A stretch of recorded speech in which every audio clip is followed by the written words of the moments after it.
Life before the accident was different. I, Eden, was 19, fiercely independent, and a snowboarding enthusiast. That changed in a heartbeat. After the crash, everything went downhill, not just for me, but for my family too. My mom, Sarah, she's a saint, always there, always caring. But Dad, well, he's a piece of work. Self-centered doesn't even begin to cover it. It was just another ordinary evening at home, me in my wheelchair by the window, Mom reading in her chair, and Dad. Dad was late, as usual. The tension was a thick fog in the room, even before he burst through the door with that grin plastered across his face. The kind of grin that made you want to leave the room. Guess what? Dad bellowed, throwing his coat onto the sofa, not caring where it landed. Mom looked up, weary. What is it, Mark? Old man's finally kicked the bucket, he exclaimed, practically jumping with joy. I felt my heart drop. He was talking about Grandpa, Mom's dad. How could he be so cruel?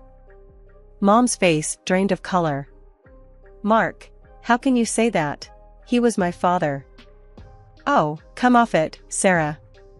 We both know I only married into this family for the cash. And now, with him gone, we can finally get our hands on it, Dad retorted, his voice sharp. Mom stood up, her voice steady but ice cold. You owe him an apology. He was a good man, and you've never given him the respect he deserved. Dad just laughed, that harsh, grating sound. Respect? For that old coot? Never loved him, never loved you. It's always been about the money. I couldn't stay silent. Dad, how can you be so heartless? He turned to me, his eyes cold. And you? What use are you? Can't even stand on your own 2 feet. Tears pricked my eyes, but I wouldn't let him see them fall. Mom moved to my side, her hand warm on my shoulder. Don't listen to him, Eden. You're stronger than he'll ever be. But the words had already sunk deep, leaving a scar that felt as physical as the one on my spine. The room was thick with tension, a silent battleground. Dad's phone rang, and he answered with a laugh, turning his back on us. Yeah, he's finally gone. Party at mine this weekend. Bring the good stuff. Mom sighed, her eyes meeting mine with a sadness that mirrored my own. Let's go to bed, Eden. There's nothing for us here. As we left Dad to his call, I couldn't help but feel a piece of our family die with Grandpa. Dad's joy at his passing was a poison, one that threatened to consume what little love was left in our home. The next day was no better. Dad was gone before we woke, probably off to celebrate his newfound freedom. Mom tried to smile over breakfast, but it didn't reach her eyes. We'll get through this, Eden. Together, she said, squeezing my hand. I nodded, forcing a smile. Together. As the days turned to weeks, the house felt more like a prison. Dad's presence loomed large, even in his absence. The joy he felt at Grandpa's death was a clear message. He was in charge now, and we were just living in his world. After Grandpa's funeral, our house became a war zone. Dad's mask was off, his true nature, unchained. The air was thick with disdain, especially towards me. My wheelchair seemed to be a trigger for him, a symbol of something broken he couldn't stand. One evening, the atmosphere at dinner was more suffocating than usual. Mom tried to keep things light, but you could cut the tension with a knife. So, how was your day, Mark? Mom asked, her voice a bit too cheerful. Dad snorted, shoveling food into his mouth. Same old. But better knowing there's one less leech sucking my wallet dry. Mom's fork paused midair. Mark, please. Can we not do this tonight? He glared at her, then at me. Oh, I'm sorry. Are we pretending the freeloader isn't sitting right here? I felt my cheeks burn, my hands clenching into fists under the table. I'm right here, Dad. You don't need to talk about me like I'm not. He laughed, a sound that made my skin crawl. Oh, now the cripple speaks up. What are you gonna do, huh? Race me? Mom stood up, her chair scraping back. Mark, that's enough. He just raised an eyebrow, challenging her. Or what? You'll leave me? Please. We both know you'll be lost without me. The words stung, not because they were true, but because they were meant to hurt. Mom sat down, defeated. Dinner continued in silence, each bite tasting like ash. A few days later, Lisa, the new nurse, arrived. From the get-go, I knew something was off. Her smile was too tight, her eyes cold. "Nice to meet you, Eden," she said, her voice dripping with something I couldn't place. Was it disdain? Pity? "Yeah, sure," I replied, not in the mood for pleasantries. As the days passed, her accidents became more frequent. A cup of tea slipped from her hands, drenching my lap. "Oh, my bad," she'd say, her apology as fake as her smile. One afternoon, I was trying to navigate through the living room, and she was supposedly helping. "Oops," she exclaimed as my wheelchair suddenly jerked, sending me crashing into a side table. "Lisa, what the hell?" I shouted, pain shooting up my arm. "Oh, sweetie, I'm so sorry." "It was an accident," she cooed, but her eyes told a different story. Mom walked in at that moment, her face clouded with worry. "What happened?" "Lisa happened," I said, my voice tight with anger. Mom turned to Lisa, her gaze stern. "This needs to stop. Now." Lisa put on her best innocent face. "I really didn't mean to, Sarah. It was an accident." But the incidents didn't stop. If anything, they got more brazen. Lisa driving my wheelchair too close to the edge of the stairs, forgetting to lock the wheels when she left me in a room. I told Mom about each one, and each time, she confronted Lisa. But Dad, he wouldn't hear of it. One evening, I overheard them arguing about it. "She's a hazard, Mark. She's hurting our daughter," Mom was saying, her voice laced with desperation. Dad's laugh echoed through the house. "Oh, please. Eden's just jealous, because Lisa can walk and she can't. The girl's doing her job, and she's staying." I felt a lump form in my throat. His words were like a slap in the face. I was at a loss, trapped in a toxic home where my disability was seen as a burden, and my safety was a joke. Weeks turned into a never-ending cycle of silent suffering and whispered secrets in our house. Lisa, the nurse, continued her reign of thinly veiled cruelty towards me, all while Dad turned a blind eye. I couldn't fathom why Dad allowed her to stay, her presence like a constant shadow darkening our already troubled home. That was until I caught them, Dad and Lisa, in an embrace that left no room for doubt. They were kissing in the living room, so wrapped up in each other, they didn't notice me. My heart stopped. It wasn't just the proximity, it was the intimacy of it, the shared secrecy. I reversed my wheelchair, the sound loud in the silence. Lisa spotted me first, her eyes widening in panic. Dad turned, his expression morphing from surprise to irritation. "What are you looking at?" he snapped. I couldn't find my words. Betrayal choked me, rendering me silent. "Nothing," I finally managed, retreating to my room, their laughter echoing behind me. I had to tell Mom. She deserved to know, even if it shattered her world as it did mine. When I did, her reaction was calmer than I expected, a quiet storm brewing behind her eyes. "This will come back to haunt him," she said, her voice low, but determined. I wasn't sure what she meant then, but I soon noticed the visits from a man who looked like he had seen his fair share of the world, his demeanor screaming former cop. He and Mom would spend hours locked away in her office, talking in hushed tones.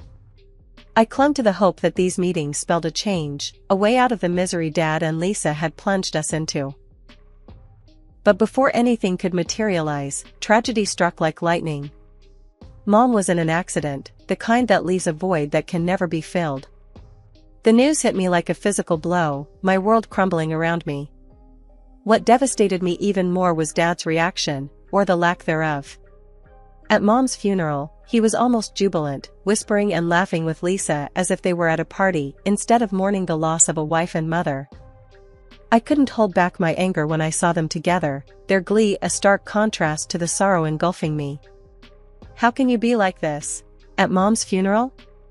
I hissed at Dad when I got a moment alone with him. He shrugged, his cold eyes meeting mine. Life goes on, Eden. Your mother wouldn't have wanted us to stop living, now would she? The words felt like a slap, his indifference a blade twisting in my heart. But it was his next actions that showed his true colors.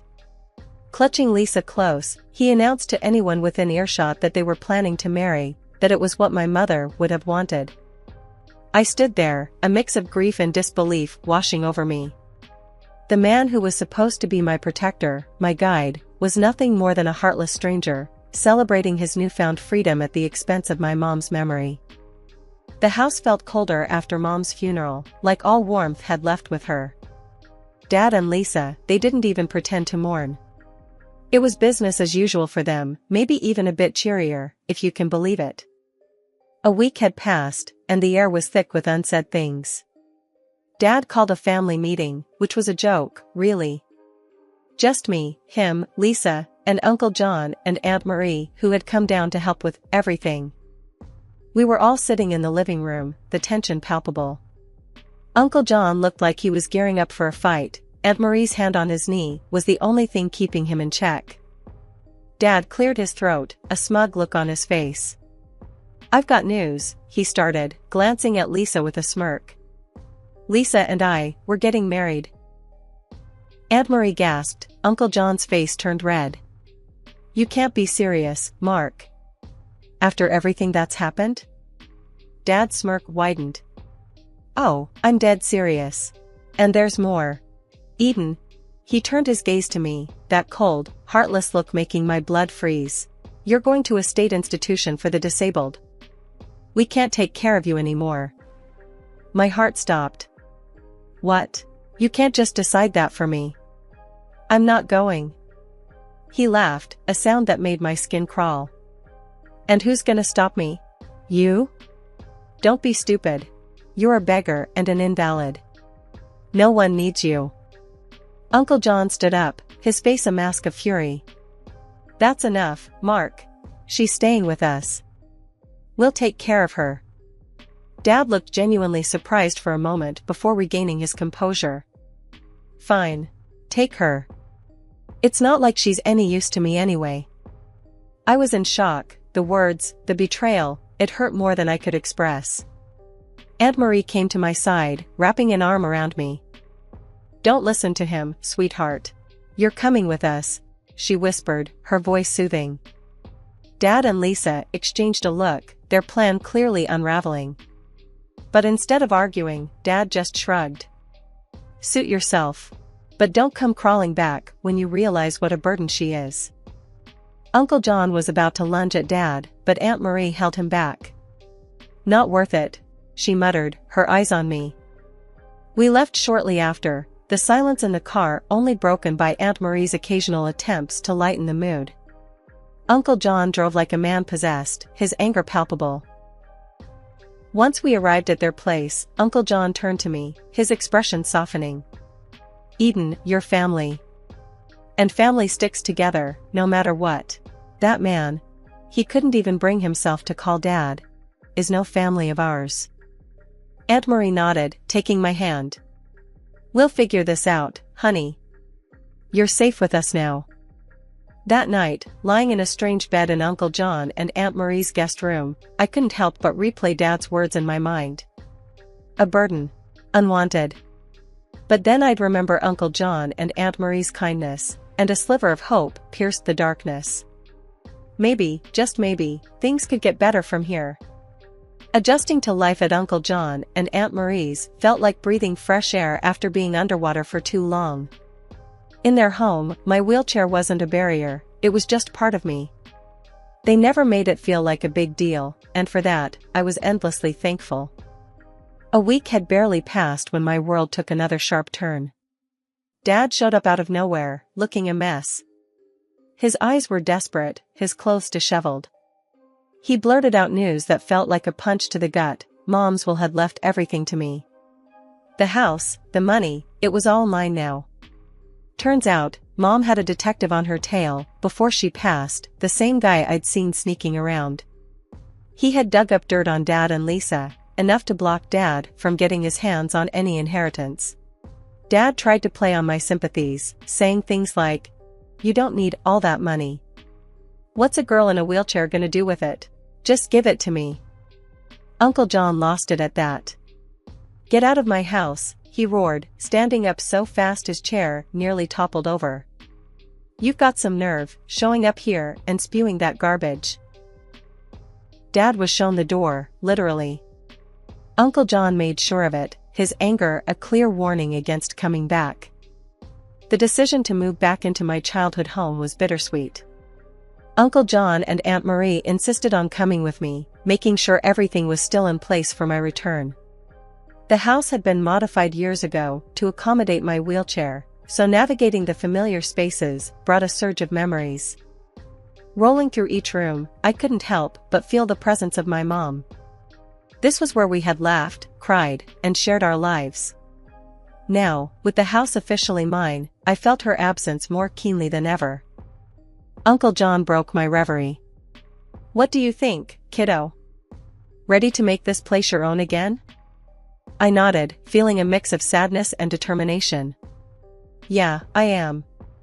It's going to be different, but I think Mom would have wanted me to have a fresh start here." Aunt Marie smiled, her warmth enveloping the room. "She'd be proud of you, Eden. We all are. And remember, we're just a phone call away." As they helped me settle in, I thought about Dad's words, his attempt to diminish me because of my disability. But sitting in my home, surrounded by love and support, I realized his words couldn't touch me anymore. I was more than my wheelchair, more than the limitations he tried to impose on me. This house, my inheritance, wasn't just about the money or the property. It was a testament to my mom's love and foresight. It was a safe haven, a place where I could start anew, building a life on my terms. "Thanks, Uncle John, Aunt Marie. For everything," I said, my voice steady with newfound resolve. "I'm not sure what the future holds, but I'm ready for it. With or without Dad." They shared a look, a silent agreement, then Uncle John said, "That's the spirit, Eden. You're gonna do great things. We believe in you."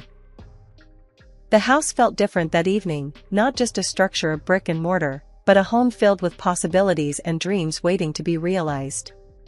For the first time in a long time, I felt genuinely hopeful about the future. A few weeks had settled into a new kind of normal at the house. Aunt Marie decided to stay with me for a bit, helping me out and keeping me company until we found the right nurse.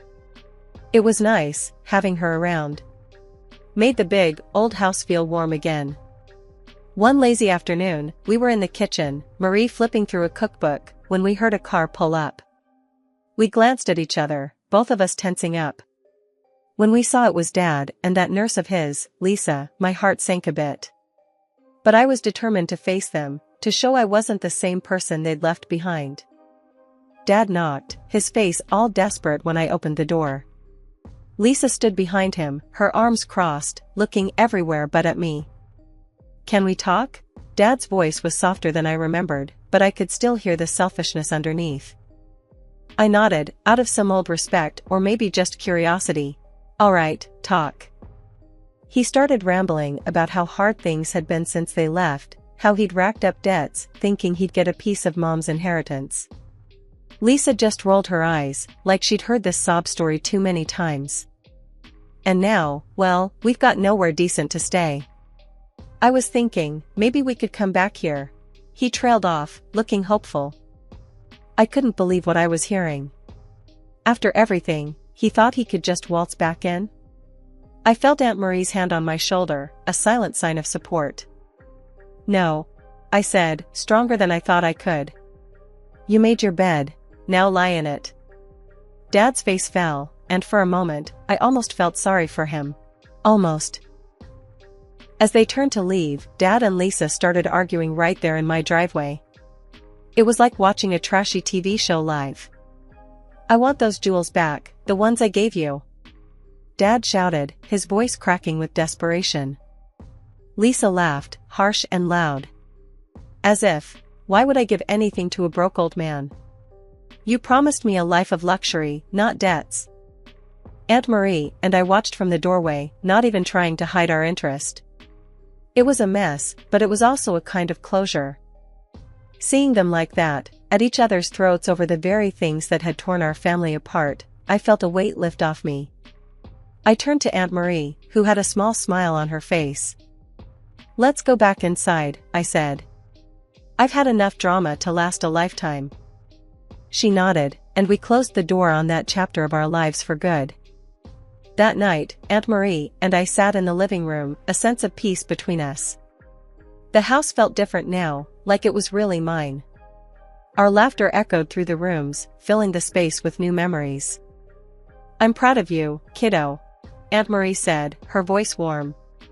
"Your mom would be too." I smiled, looking around at the home I was beginning to rebuild. "Thanks, Aunt Marie. I think I'm finally starting to feel like myself again." The path ahead wasn't going to be easy, but with Aunt Marie by my side and the memory of my mom's strength guiding me, I knew I could face anything. Sweet justice, indeed, but also a fresh start. Life after Dad and Lisa's showdown felt like turning over a new leaf.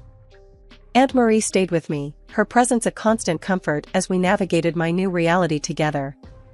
We were in the thick of interviewing nurses, trying to find someone who wasn't just qualified, but also a good fit personality-wise. One afternoon, we sat in the living room with a candidate named Jenna. She was young, around my age, with a bright smile and an easygoing manner that made me like her almost instantly. "So, why nursing?" Aunt Marie asked, getting straight to the point as she always did. Jenna leaned forward, her hands clasped. "I've always wanted to help people. To make a real difference, you know? And after my granddad got sick, I realized this is how I could do it." I nodded, impressed by her sincerity. "What about working with someone in a wheelchair? Any experience with that?" Jenna nodded eagerly. "Yes, actually. I volunteered at a rehab center during college. It's about making life easier, more enjoyable. I believe in focusing on what people can do, not what they can't." Aunt Marie and I exchanged a look, a silent agreement passing between us. "We'll let you know soon," Aunt Marie told her as the interview wrapped up.